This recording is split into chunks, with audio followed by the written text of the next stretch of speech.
होगा मेरे हिसाब से। ठीक है, कल तो अपन ने जनरल बात की थी कि एसिड क्या चीज है, और साथ ही साथ अपन ने किया था कि एसिड का क्लासिफिकेशन, जिसके अंदर अपन ने पहली चीज ये कहा था कि सोर्स के अकॉर्डिंग एसिड्स की अगर मैं बात करूं तो मैंने पहला क्लासिफिकेशन कहा था कि सोर्स के अकॉर्डिंग कि आपको एसिड मिलता कहां से, कि आपको ऑर्गेनिक एसिड है या इनऑर्गेनिक एसिड है। अगर कोई एसिड आपको लगे कि ये मिनरल्स में प्रेजेंट है तो आप ये कहोगे कि ये इनऑर्गेनिक एसिड है, जिसके अंदर जनरली आपसे 3 एग्जाम्पल तो आपको आने चाहिए, HCl, HNO3 और H2SO4। सीधा सा तरीका है, जिनमें कार्बन नहीं है वो सब इनऑर्गेनिक एसिड, और जिनके अंदर आपको कार्बन दिख जाए, चाहे वो कोई सा भी एसिड हो, चाहे वो आपका मैलिक एसिड हो, चाहे वो आपका लैक्टिक एसिड हो, चाहे वो आपका टार्टरिक एसिड हो, चाहे वो एस्कॉर्बिक एसिड हो, चाहे सिट्रिक एसिड हो, जिसमें लगे कि आपको इसमें कार्बन प्रेजेंट है, वो सारे के सारे किसके अंदर चले जाएंगे, ऑर्गेनिक एसिड में चले जाएंगे। फाइनली अपन ने बात की थी कि जो आपसे RAS में क्वेश्चन जनरल साइंस के फॉर्म में पूछा हुआ है कि सेब में कौन सा एसिड होता है, तो आपको याद रखना है, सबको पता होता है सेब में कौन सा है, मैलिक एसिड है। अपन ने कल बात कर ली थी कि जो टमाटर और पालक है उसके अंदर कौन सा एसिड है, ऑक्जेलिक एसिड है। जनरल पूछे दूध या दही में कौन सा एसिड है, तो आप कहोगे लैक्टिक एसिड है।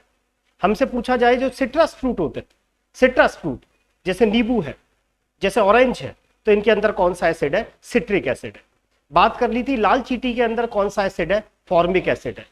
कल बात कर ली थी जो आपका विनेगर है, जिसको आप सिरका कहते हैं, उसके अंदर कौन सा एसिड है, एसिटिक एसिड। ये आपको 5-6 एसिड्स अपन ने पढ़ा दिए थे। अब दूसरा क्लासिफिकेशन लिखें, क्लासिफिकेशन नंबर 2 लिखें, एसिड्स को दूसरे किस तरह से अपन क्लासिफाई करते हैं, क्लासिफिकेशन नंबर 2। यह है क्लासिफिकेशन नंबर 2, सामर्थ्यता के आधार पर। क्लासिफिकेशन नंबर 2 मैं कहूं सामर्थ्यता के आधार पर, सामर्थ्यता के आधार पर, on the basis of strength, सामर्थ्यता के आधार पर।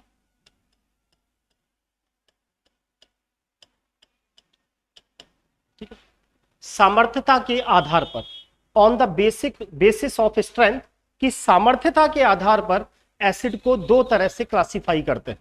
सबने सुना भी होगा प्रबल अम्ल, और दूसरा कौन सा होता है, दुर्बल अम्ल। प्रबल अम्ल का मतलब क्या है, ध्यान रखें, प्रबल अम्ल प्रबल वैद्युत अपघट्य होते हैं। प्रबल अम्ल प्रबल वैद्युत अपघट्य होते हैं। प्रबल वैद्युत अपघट्य का मतलब क्या है, जैसे ही आप किसी अम्ल को पानी में डालोगे वो अम्ल पूरा की पूरा 100% क्या हो जाएगा, आयनित हो जाएगा। तो प्रबल अम्ल क्या है, हम ये कहेंगे कि प्रबल अम्ल वे अम्ल होते हैं जो जल में डालने पर पूर्ण रूप से क्या हो जाते हैं, आयनित हो जाते हैं। वो कौन सी कैटेगरी में आते हैं, प्रबल अम्ल की कैटेगरी में आते हैं। स्ट्रेंथ का मतलब यही है कि हमने पहला क्लासिफिकेशन तो पढ़ा था सोर्स के अकॉर्डिंग, दूसरा एसिड का क्लासिफिकेशन इसके अकॉर्डिंग है कि कौन किसकी स्ट्रेंथ ज्यादा है। यहां स्ट्रेंथ से मतलब यह है कि कौन आपको H+ आयन ज्यादा देता है। तो सीधी सी बात है, पानी में घोलने पर जो आपको H+ आयन ज्यादा देंगे वो प्रबल अम्ल कहलाएंगे, और जो पानी में घोलने पर आपको H+ आयन कम देंगे वो क्या कहलाएंगे, दुर्बल अम्ल कहलाएंगे। जैसे आपने पानी लिया, उसके अंदर HCl घोला, और मान लीजिए आपने 100 अणु HCl के घोले, और 100 की 100 अगर 100% H+ दे दे तब तो वो स्ट्रॉन्ग एसिड की कैटेगरी में आएगा, और 100 में से मान लो 5-7 ही H+ दे तो वो किसकी कैटेगरी में आएगा, वीक एसिड की। तो सामर्थ्यता के आधार पर लिखे नंबर 1 प्रबल अम्ल, प्रबल अम्ल, प्रबल अम्ल। इसमें 2 पॉइंट लिखें, प्रबल अम्ल में लिखें, पहला पॉइंट प्रबल अम्ल में लिखें, स्ट्रॉन्ग एसिड में लिखें, ये प्रबल वैद्युत अपघट्य होते हैं, ये प्रबल वैद्युत अपघट्य होते हैं, ये प्रबल वैद्युत अपघट्य होते हैं। अर्थात जलीय विलयन में, अर्थात जलीय विलयन में पूर्ण रूप से आयनित हो जाते हैं। अर्थात जलीय विलयन में पूर्ण रूप से आयनित हो जाते हैं। समझ में आ गई बात, 100% इनका क्या हो जाता है, आयनाइजेशन हो जाता है, 100% क्या हो जाते हैं, आयनित हो जाते हैं। अब जैसे जो अपन ने कल पढ़ा था, तो आप जनरली जो डिफरेंट टाइप्स की बुक्स है उनमें क्वेश्चंस मैंने फ्रेमिंग किए, वो जब अपन पेपर लेंगे तो पता चलेगा।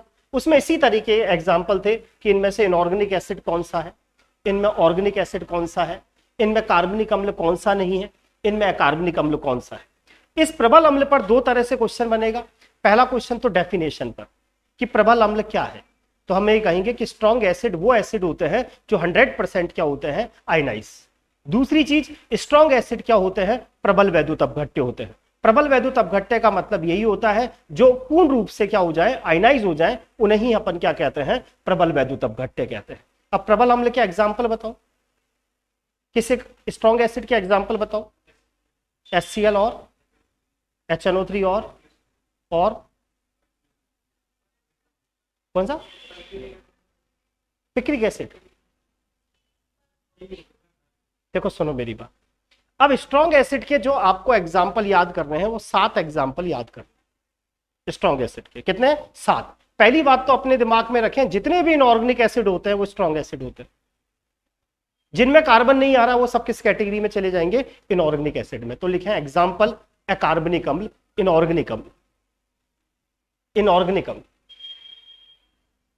अकार्बनिक अम्ल, जिनको अपन ने कल मिनरल्स एसिड कहा, इनऑर्गेनिक एसिड या मिनरल्स एसिड। आधी बात समझ।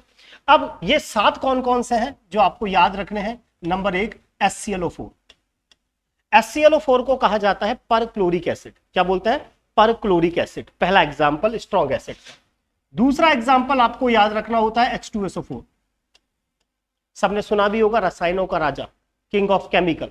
तीसरा एग्जाम्पल आपको याद रखना होता है HNO3, जिसे अपन बोलते हैं नाइट्रिक एसिड। चौथा एग्जाम्पल आपको याद रखना होता है HCl। पांचवा एग्जाम्पल आपको याद रखना होता है HBr और छठा एग्जाम्पल आपको याद रखना है HI। ये 6 एग्जाम्पल आपके दिमाग में कम से कम रहने चाहिए। ये 6 की 6 एग्जाम्पल किस कैटेगरी के हैं, स्ट्रॉन्ग एसिड के। और साथ ही साथ ये सारे के सारे इनऑर्गेनिक एसिड है।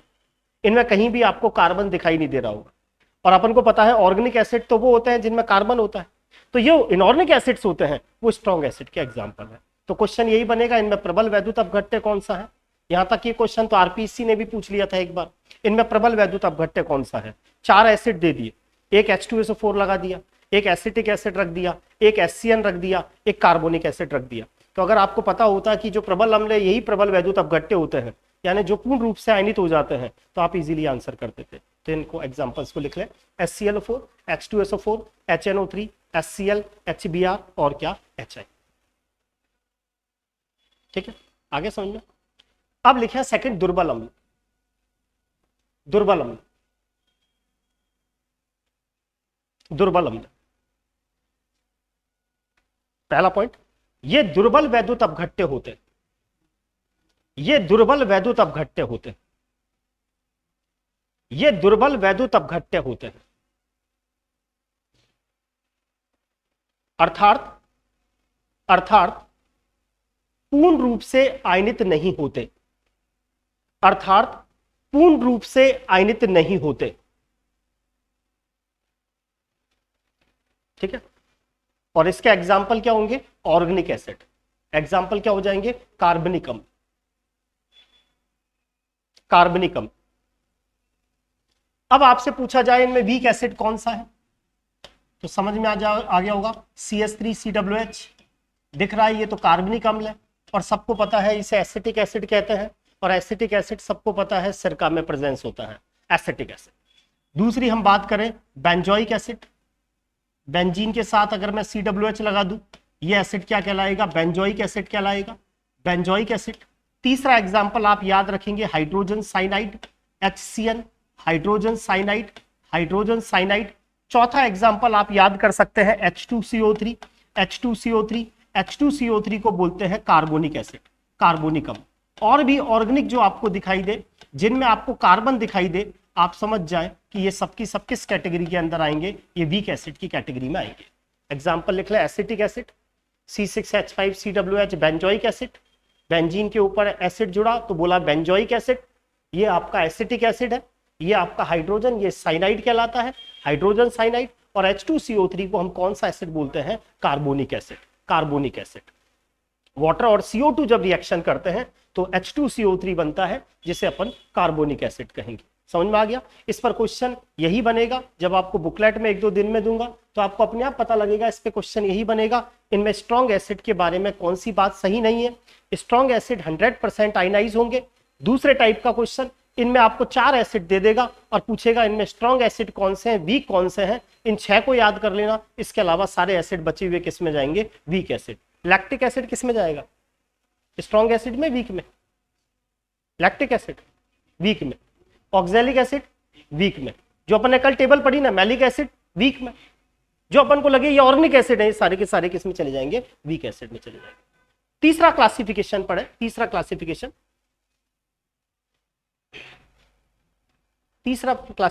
पढ़े, क्षारकता के आधार पर, ऑन द बेसिसिटी, क्षारकता के आधार पर।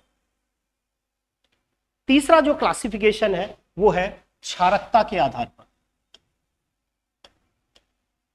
क्षारकता के आधार पर, ऑन द बेसिसिटी, क्षारकता के आधार पर।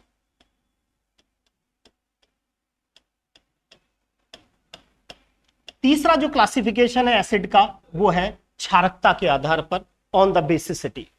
क्या मतलब है, जैसे मान लीजिए आपने HCl को पानी में घोला तो वो कितने H+ आयन देगा, 1, तो आप ये कहोगे ये एक क्षारकीय अम्ल है। अगर मान लीजिए आपने H2SO4 को पानी में घोला, कितने H आयन देगा, 2, तो आप ये कह दोगे द्विक्षारकीय अम्ल है। H3PO4 पानी में घोलने पर कितने H आयन देगा, 3, तो आप ये कह दोगे ये त्रिक्षारकीय अम्ल।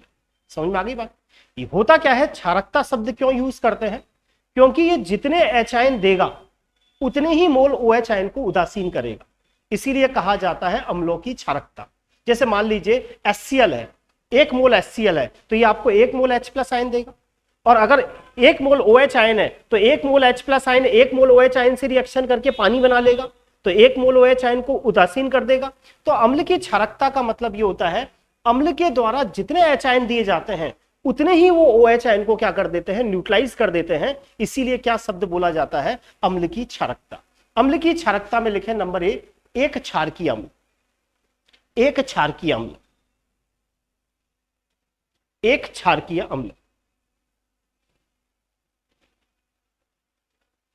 अब एक क्षारकीय अम्ल के अंदर अपन एग्जांपल्स की बात करें तो आप सबको पता है, एक क्षारकीय अम्ल में आ जाएगा HNO3, पानी में घोलने पर 1 H+ देगा।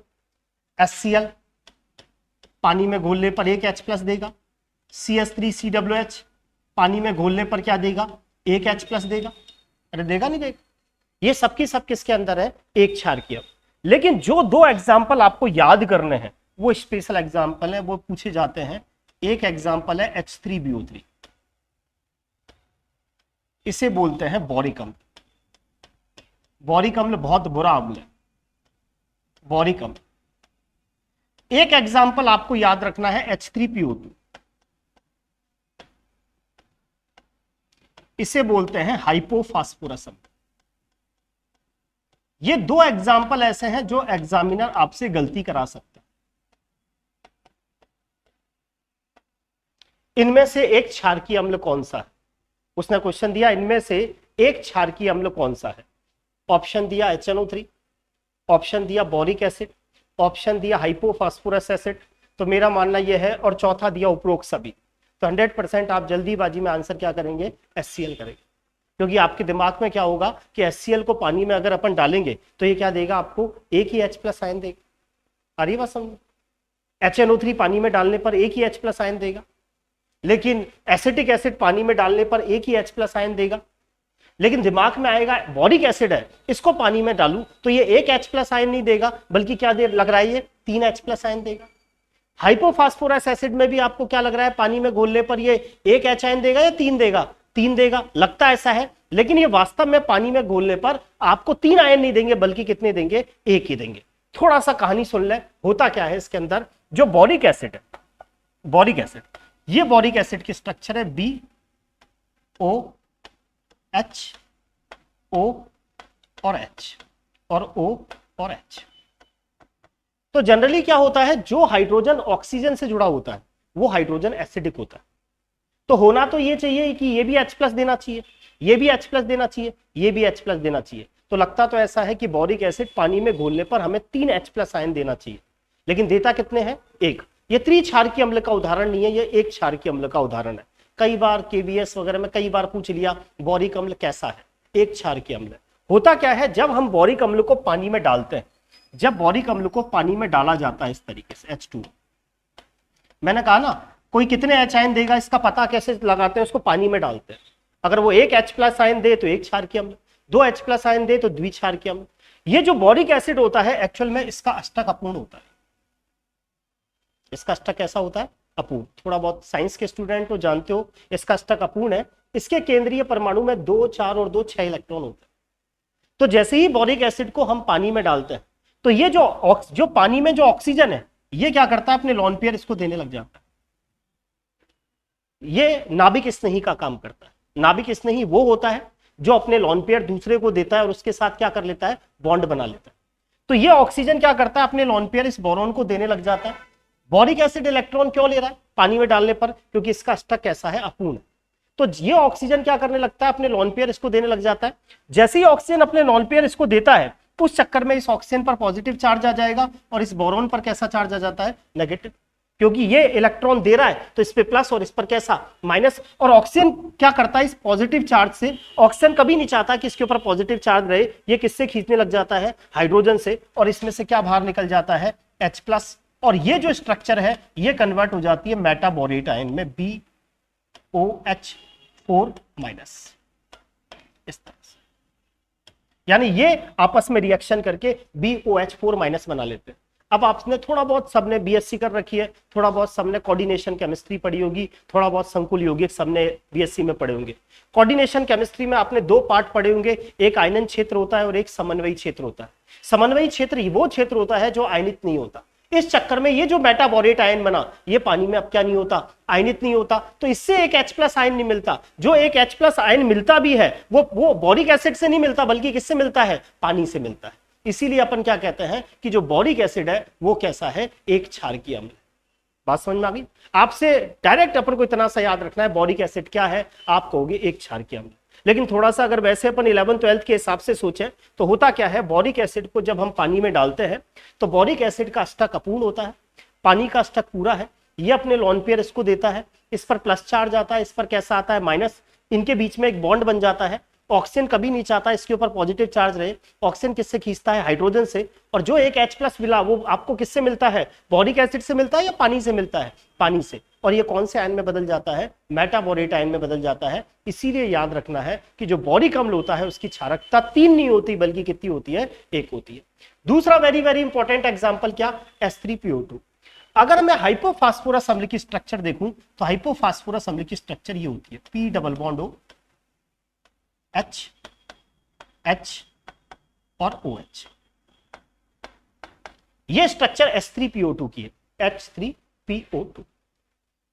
जो हाइड्रोजन फास्फोरस से जुड़ा होता है, एक्चुअल में हाइड्रोजन और फास्फोरस इनकी विद्युत ऋणता बराबर होती है।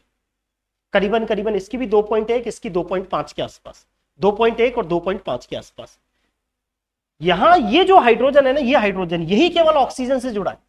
तो ये वाली हाइड्रोजन ही क्या मानी जाती है, एसिडिक मानी जाती है। यानी ऑक्सीजन क्या करता है, इस हाइड्रोजन से इलेक्ट्रॉन खींचता है और इसमें से क्या बाहर निकल जाता है, H+। ये वाला इसमें हाइड्रोजन एसिडिक नहीं होता, क्योंकि ये हाइड्रोजन ऑक्सीजन से नहीं बल्कि किससे जुड़ा है, फास्फोरस से। जो हाइड्रोजन ऑक्सीजन से जुड़ा हो, जो हाइड्रोजन फास्फोरस से जुड़ा हो, जो हाइड्रोजन नाइट्रोजन से जुड़ा हो, जो हाइड्रोजन फोन से जुड़ा हो, फ्लोरीन ऑक्सीजन नाइट्रोजन, वही हाइड्रोजन एसिडिक होता है। यानी वही पानी में घोलने पर H+ आयन देता है। तो ये H+ की फॉर्म में नहीं निकलेगा, ये H+ की फॉर्म में नहीं निकलेगा, यही H+ की फॉर्म में निकलेगा। इसीलिए याद रखना है, बोरिक एसिड और हाइपोफास्फोरस एसिड किसके अंदर आते हैं, ये द्विक्षारकीय त्रिक्षारकीय अम्ल नहीं है, बल्कि कैसे हैं, एक क्षारकीय अम्ल। अरे आ गया समझ में, अरे आया नहीं आया समझ में।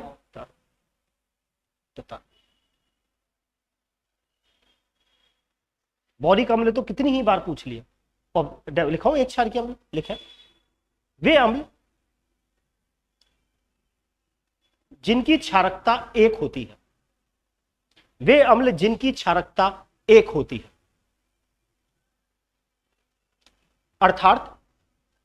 अर्थात जलीय विलयन में एक H+ आयन देते हैं। अर्थात जलीय विलयन में एक H+ आयन देते हैं। एग्जाम्पल लिख लें, HNO3, HCl, एसिटिक एसिड और बॉरिक एसिड और हाइपोफास्फोरस अम्ल पे अच्छे से स्टार डाल लेना, अच्छे से स्टार डाल लेना, क्योंकि जब लेबल बढ़ाएगा वो आपको, तो फिर आप ये ध्यान रखें, अब 9th 10th का कोर्स है, इसको बढ़ाना है तो वो फिर इसी तरीके से बढ़ाएगा। आई बात सुनिए,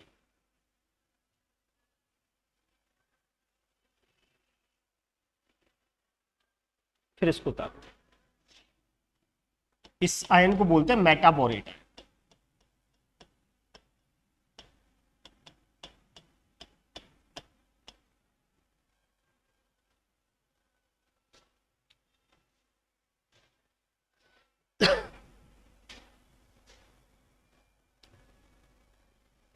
मेटाबोरेट वापस समझोगे, आगे समझ में किसकी, BOH4 माइनस की, किसकी, हाँ ये तो बना लो ना अपनी कॉपी में, होगा कुछ ही नहीं, स्ट्रक्चर में कुछ भी नहीं है, ये इसके साथ बॉन्ड से जुड़ जाएगा उपसहसयोजक बंध से, और नेगेटिव चार्जेस बोरॉन पे आ जाएगा।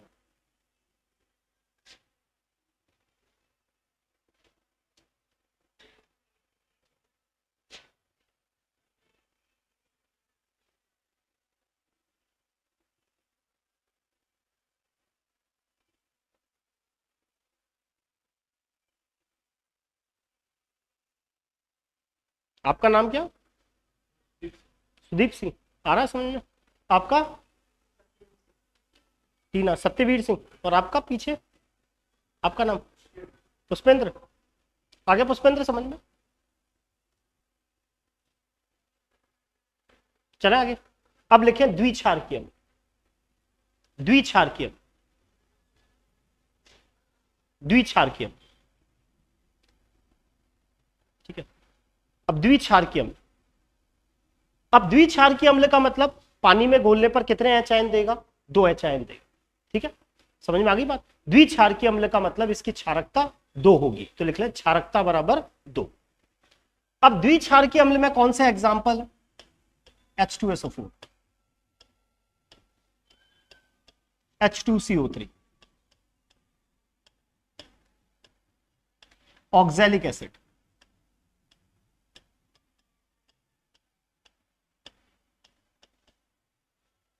समझ आई बात।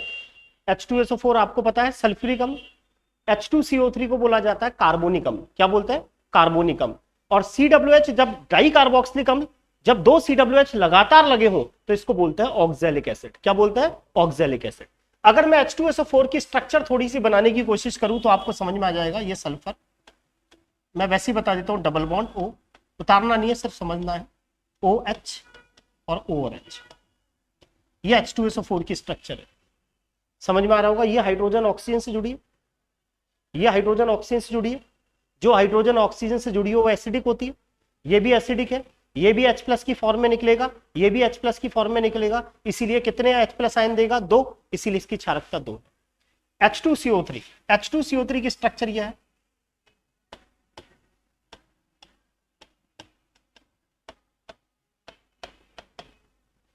कितने H+ आयन देगा, एक ये देगा और एक ये, क्योंकि ये ऑक्सीजन से जुड़ा है, द्विक्षारकीय अम्ल हो गया। CWH को ऑक्सैलिक एसिड कहते हैं, इसकी स्ट्रक्चर इस तरह की होती है, थोड़ी सिर्फ थोड़ा सा ध्यान रखना, आइडिया, बस एक आइडिया दे रहा हूं खाली। ये हाइड्रोजन ऑक्सीजन से जुड़ा है, एसिडिक होगा, ये हाइड्रोजन ऑक्सीजन से जुड़ा है, एसिडिक होगा, इसीलिए समझ में आ गया होगा कि जो ऑक्सैलिक अम्ल है ये भी कैसा होता है, द्विक्षारकीय अम्ल होता है। तो लिख लें एग्जाम्पल H2SO4, दूसरा एग्जाम्पल H2CO3, तीसरा एग्जाम्पल ऑक्सैलिक अम्ल। ऑक्सैलिक अम्ल कल ही हमने बात की थी पालक में, और जो टमाटर है उसमें कौन सा अम्ल होगा, ऑक्सैलिक अम्ल, ब्रैकेट में लिख लेना ऑक्सैलिक अम्ल, पालक में टमाटर, आगे समझ में। क्या लगता है H2SO4 किस में जाएगा, टीना, H2SO4 प्रबल अम्ल में, दुर्बल अम्ल में, किस में जाएगा, दुर्बल अम्ल में, प्रबल अम्ल में, प्रबल अम्ल। कार्बोनिक एसिड किस में जाएगा, सुदीप, दुर्बल, कार्बन आ रहा है। ऑक्सैलिक एसिड किस में जाएगा, दुर्बल, क्योंकि क्या आ रहा है, कार्बन आ रहा है, आगे समझिए। बिल्कुल दे सकते, मैं जो पेपर दूंगा वो इसी तरह से दूंगा, पेपर जो बनाऊंगा ना वो टफ ऐसी तो बनेगा, और बनेगा कहां से, और कैसे बनेगा। मैंने आपको बार बार कहा ना, ये भी संभावना हो सकती है कि 40% ही मार्क्स नहीं बने। ये तो बहुत आसान काम है अधीनस्थ बोर्ड का। बिल्कुल बिल्कुल बिल्कुल, थोड़ा सा अपने आप याद होने लग जाएंगे, घबराना नहीं है इसमें। अब इसमें एक्सेप्शन इसमें भी एक है जो देखने से पहचान में नहीं आएगा। एक एक्सेप्शन पूछने के पूरे चांसेस होते हैं H3PO3।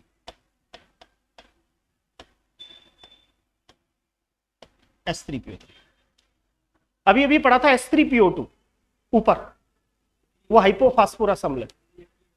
ये H3PO3 है, वो O2 था, ये O3 है। H3PO3 उसे बोलते हैं हाइपोफास्फोरस अम्ल, और H3PO3 को लिखें फास्फोरस अम्ल।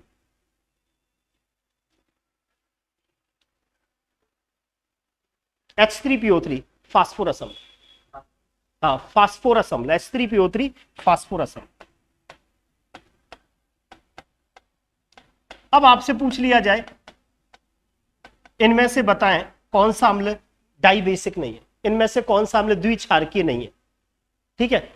या आपसे पूछा जाए कि इनमें से द्विक्षारकीय अम्ल कौन सा है, इस तरीके से बना ले, तो सीधी सी बात है ये तीन तो पता लग रहे हैं, और भी हो जाएंगे, ये तीन तो पता लग ही रहे। अब इसमें आप जल्दीबाजी में क्या कर दोगे, कितने H+ आयन देगा, 3, ऐसा रह जाता है।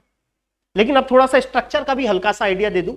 यहां फास्फोरस क्या है, केंद्रीय परमाणु फास्फोरस है। पहले तो फास्फोरस बना लो, बना लिया, जो सेंटर में है।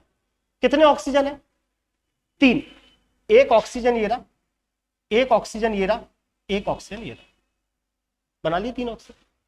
हाइड्रोजन हमेशा ध्यान रखना, हाइड्रोजन हमेशा ध्यान रखना किनारे पर होता है इस तरह से, 1 2 और एक हाइड्रोजन यहां। जो ऑक्सीजन अकेला होता है वो डबल बॉन्ड से जुड़ता है। मैं थोड़ा सा वैसे ही आपको आइडिया दे देता हूं। ये स्ट्रक्चर किसकी है, ये स्ट्रक्चर किसकी है, ध्यान से देखो, H3PO2 की। H3P सॉरी क्या हो गया, H3, हाँ H3PO3, H3PO3। ये हाइड्रोजन तीना एसिडिक होगा नहीं होगा, क्योंकि किससे जुड़ रहा है, राकेश ये हाइड्रोजन एसिडिक होगा। सुदीप ये हाइड्रोजन एसिडिक होगा क्या, क्योंकि ये ऑक्सीजन से नहीं, किससे जुड़ रहा है, फास्फोरस से। जो हाइड्रोजन फॉर्म से जुड़े, फ्लोरीन ऑक्सीजन नाइट्रोजन से, वही एसिडिक होती है। जो हाइड्रोजन ऐसे तत्व से जुड़े जिसकी विद्युत ऋणता 3 या उससे ज्यादा होती है, वही हाइड्रोजन एसिडिक होती है, वही पानी में घोलने पर H+ आयन देगी। तो समझ में आ गया होगा, H3PO2 तो हाइपोफास्फोरस अम्ल है, और H3PO3 क्या है, फास्फोरस अम्ल है। और फास्फोरस अम्ल ध्यान रखना है, ये त्रिक्षारकीय अम्ल नहीं है, बल्कि कैसा है, द्विक्षारकीय। स्ट्रक्चर नहीं बनानी है, कुछ नहीं करना है, मतलब अपनी कॉपी में अभी बना लो, याद नहीं करनी है, ये धीरे धीरे धीरे धीरे करके अपने आप दिमाग में रटने लग जाती है। आगे समझ लो। तीसरा लिखें त्रिक्षारकीय।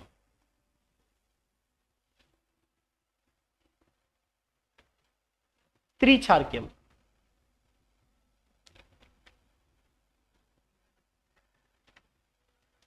त्रिक्षारकीय, ठीक है। त्रिक्षारकीय अम्ल नाम से ही पता चल रहा है, पानी में घोलने पर कितने H+ आयन देगा, 3, तो नाम बन गया त्रिक्षारकीय अम्ल। तो लिखे क्षारकता बराबर 3। कोई एग्जाम्पल बता सकते हो त्रिक्षारकीय अम्ल का, देखो सोचो, इन तीनों में अंतर करो। सबसे पहले मैंने बनाया ये H3PO2, एक ऑक्सीजन यहां फंसाया, देखो बोर्ड पे देखो पहले, तो ये एक क्षारकीय अम्ल हो गया। एक ऑक्सीजन और यहां फंसाया, तो ये द्विक्षारकीय हो गया। एक और ऑक्सीजन यहां फंसा दूं तो त्रिक्षारकीय। तो इसका एग्जांपल हो गया H3PO4। क्या हो गया, H3PO4। H3PO2 तो कहलाता है हाइपोफास्फोरस अम्ल, H3PO3 कहलाता है फास्फोरस अम्ल, और H3PO4 क्या कहलाएगा, फास्फोरिक अम्ल। क्या कहलाएगा, फास्फोरिक अम्ल। तो इसका एग्जांपल लिखे फास्फोरिक अम्ल, H3PO,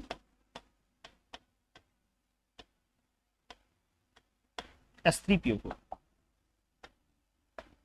हम पहले फास्फोरस बना लेंगे, 4 ऑक्सीजन लगा देंगे, हाइड्रोजन हमेशा किनारे पर होता है, जो ऑक्सीजन अकेला है वो डबल बॉन्ड से जुड़ता है, शेष ऑक्सीजन दोनों तरफ सिंगल सिंगल बॉन्ड से जुड़ते हैं। ये स्ट्रक्चर H3PO4 के। Rakesh acidic acidic acidic, 3 H+ ion देगा, इसीलिए H3PO4 किस कैटेगरी में जाएगा, त्रिक्षारकीय। आगे समझना। और देखने से पता चल जाते हैं, लेकिन 3 में गड़बड़ है, बोरिक अम्ल में, हाइपोफास्फोरस अम्ल में और फास्फोरस अम्ल में। ये 3 आपके दिमाग में रखने हैं, एक क्षारकीय, द्विक्षारकीय, त्रिक्षारकीय, जिसमें 2 एग्जाम्पल एक क्षारकीय के मैंने बता दिए, बोरिक एसिड और हाइपो H3PO2। H3PO3 वाला लग रहा है, ये 3 नहीं, H3PO3 वाला द्विक्षारकीय में जाता। आगे समझ। अब नेक्स्ट हेडिंग डालें, एक छोटी सी चीज और है लास्ट। 2 शब्द आपने सुने होंगे, कंसंट्रेट एसिड जिन्हें हम बोलते हैं सांद्र अम्ल, और एक होता है dilute acid.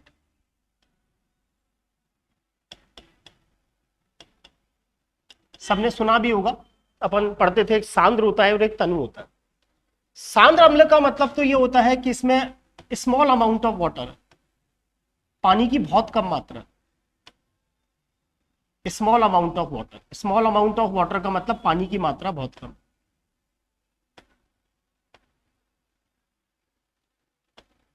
Small amount of water.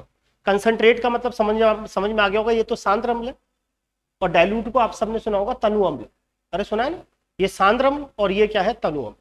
सांद्र वो होता है जिसके अंदर पानी की मात्रा बहुत कम हो, और डाइल्यूट वो होता है, डाइल्यूट का मतलब ही डाइल्यूशन, तनुकरण। तनुकरण का मतलब इसमें लार्ज अमाउंट ऑफ वाटर।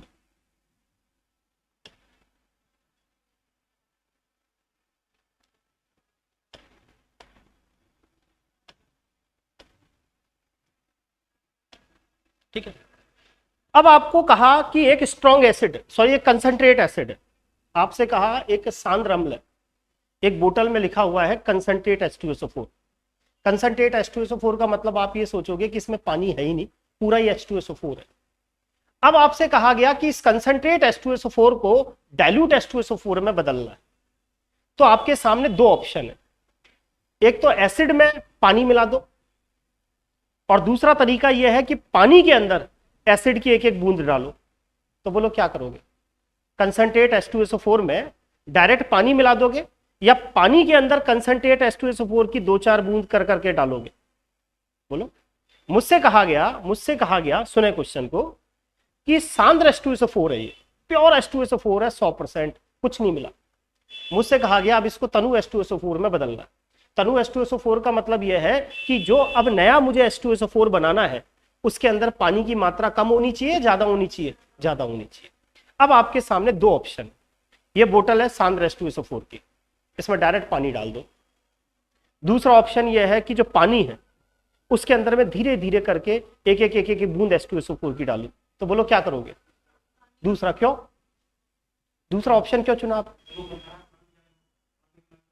नहीं तो उसमें भी कर सकते थे। मान लो आपने सांद्र H2SO4 ले लिया एक बोतल में, है ना, उसको एक बीकर में डाल दिया पहले, और फिर पानी डाल दो, उसमें क्या दिक्कत आ रही? देखो इसका आंसर सुनो, ये बहुत अच्छा क्वेश्चन है, ये रीट में पूछा जा चुका सीटेट में, कि जब हम सांद्र H2SO4 को सांद्र को द्रुबल में बदलते हैं, सांद्र को तनु में बदलते हैं, तो पानी के अंदर धीरे धीरे H2SO4 क्यों मिलाया जाता है? उसका कारण क्या है? पानी के अंदर जब आप अम्ल डालते हो और अम्ल जब आयनित होता है तो यह प्रक्रम ऊष्माक्षेपी होता है। कैसा होता है? ऊष्माक्षेपी, एनर्जी रिलीज होती है। अगर मान लीजिए आपने पानी के अंदर एक साथ H2SO4 जल्दी से मिला दिया तो बहुत ज्यादा एनर्जी रिलीज होगी, और एनर्जी रिलीज होगी तो आपकी परख नली टूट सकती है, H2SO4 आपको नुकसान पहुंचा सकता है। ये प्रैक्टिकल मेरे साथ भी हुआ।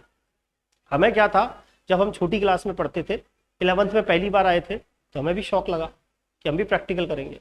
तो हमने क्या किया, टेस्ट ट्यूब में सांद्र H2SO4 भर लाए। टेस्ट ट्यूब में क्या भर लाए? सांद्र H2SO4 भर लाए।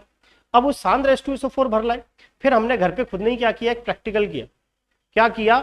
रात को मैं क्या देखता हूं कि सांद्र H2SO4 की जो बोतल थी उसके अंदर हमने थोड़ा सा क्या किया, वो सांद्र H2SO4 के अंदर पानी डाल के और बोतल को बंद कर दिया। थोड़ा सा पानी डाल के, समझ रहे बात को? जैसे टेस्ट ट्यूब थी, इसमें सांद्र H2SO4 भरा हुआ था, लेकिन हम भी उस्ताद थे, हमने क्या किया, इसके अंदर पानी मिलाया और बोतल को रख के भूल गए। अब क्या हुआ, पानी के अंदर H2SO4 तुम्हें पता है प्रबल अम्ल है, और प्रबल अम्ल वो अम्ल होते हैं जो 100% क्या हो जाते हैं, आयनित। तो जैसे ही इसके अंदर पानी डाला, H2SO4 पूरा की पूरा एक साथ क्या हो गया, आयनित हो गया। और जब H2SO4 आयनित होता है तो मैंने क्या कहा, यह प्रक्रम ऊष्माशोषी है, ऊष्माक्षेपी है।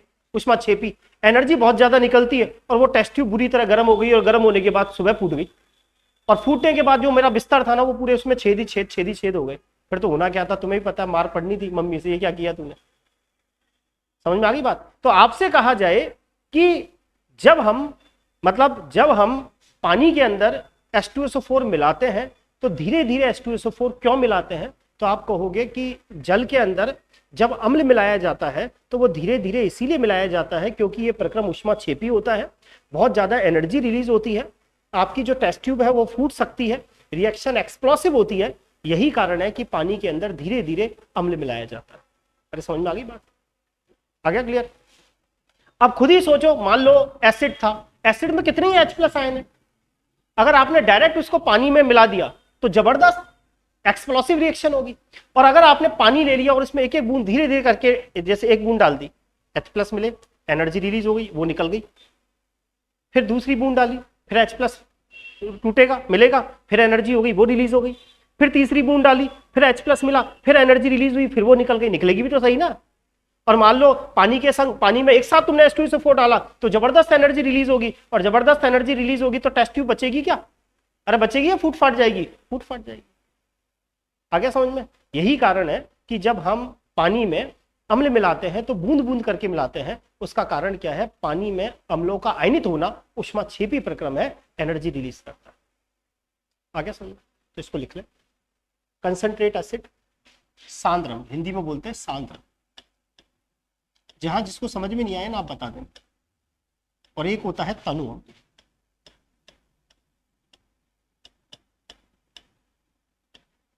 सांद्र अम्ल आपके समझ में आ गया होगा, पानी की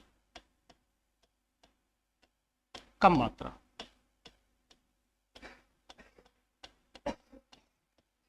और इसमें पानी की अधिक मात्रा।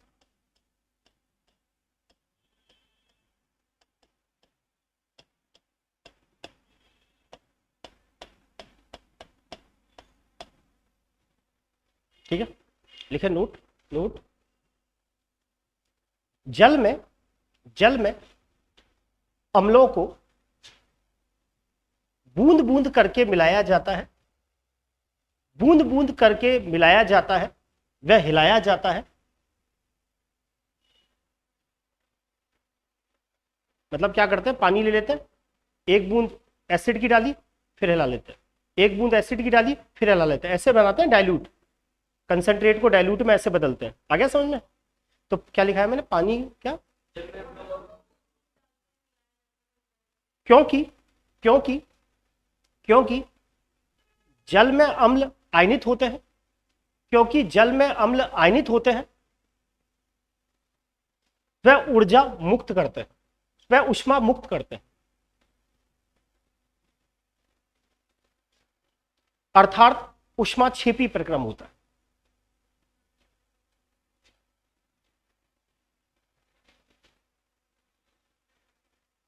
उम्मीद करता हूं समझ में आ गया होगा। आज यहां तक, आगे कल बात करेंगे। एक दो दिन की बात है, थोड़ा टाइम टेबल सेट हो जाएगा फिर।